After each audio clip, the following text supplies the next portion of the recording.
मित्रांनो बघू शकताल शेळगाव ते वाणीवाडी मधलं हे तळ्याचं सांडवा आहे। इतके अपदा व्हायला लागले काय सांगू नका, यायची जायची तरी बी ह्याच्याकडे कोणाचंच लक्ष नाही। सरपंच लक्ष देत नाही ना, आमदार नाही, खासदार नाही ना, कुठला कोण नाही। खासदारांना तर नुसत्या बाता हाणल्या, तुम्हाला सांगतो ओमराजेनं निवडून येतो इलेक्शन झालं आणि इकडं कोण बघायला बी तयार नाही आता। आणि बार्शीचे आमदार राजभाऊ राऊत हे तर इकडं काय लक्ष देत नाहीत।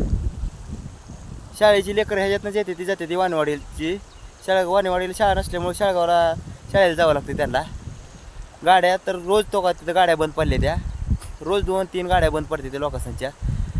लय बेकार परिस्थिती आहे, तरी ह्याच्याकडे कुणाचंच लक्ष नाही। तर तुम्ही बघू शकता किती अपदा आहे लोकांची। गाड्या तर जाते ते सगळ्या बंद पडायला लागले त्या पाण्यात। जाऊ द्या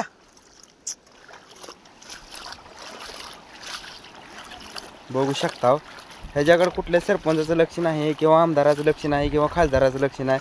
खासदार केला नुसतंच ओमराजेनं गप्पा हाणल्या की रस्ते करतो, कुठेही करतो, वाणीवाडी शेळगाव मार्ग आहे हा। इतकी अपदा यायची जायची काय सांगू नका। लोकांची इतकी ह्याच्यातनं शाळेची लेकरं जाते ती येते ती, पुन्हा गावात जायचं यायचं म्हणलं तर लय अपदा आहे। वाणीवाडीच्या लोकांना इथनंच रस्ता जायसाठी, तरी पण ह्याच्याकडे कोणाचंच लक्ष नाही।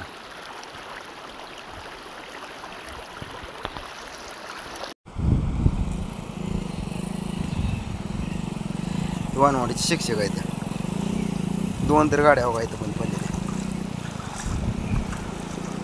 हे दादा, दादा किती दिवस झालं रे पाणी वाहतं इथनं? किती दिवस झालं वाहते पाणी? किती महिने झालं? 2 महिने झालं का? ह्यातनंच वावरता हो तुम्ही? हा काय कोण आलं का नाही सरकारचं? हा मग आता काय त्यांच्या आईला सुनीला अवघड आहे बघ। हा शानी माणसं, इतका अवघड परिस्थिती आहे गावात, रोज यावं तर लागते ह्यांना। आणि हे रस्त्याची अशी अवस्था आहे शेळगाव वाणीवाडी रोड। का बा किती दिवस झालं पाणी वाहतंय? हो काय म्हणला? 2 महिने झाले का? रोज असंच येताव जाताव? परिस्थिती अवघड आहे लय। बघा ही परिस्थिती लोकांची, चांगलं गुडघ्याच्या वरी पाणी आहे, त्याच्यातनंच रोज लोकांना यावं लागतं, जावं लागतंय। त्याच्याकडे कोण सुद्धा लक्ष देत नाही।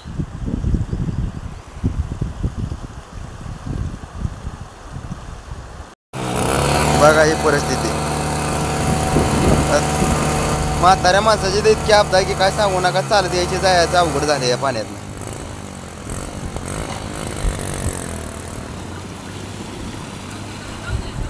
कशी पडली बघा बंद गाडी, काय करायचं आता? डायरेक्ट पाणी सायलेन्सर मध्ये जाते आणि गाडी बंद पडते।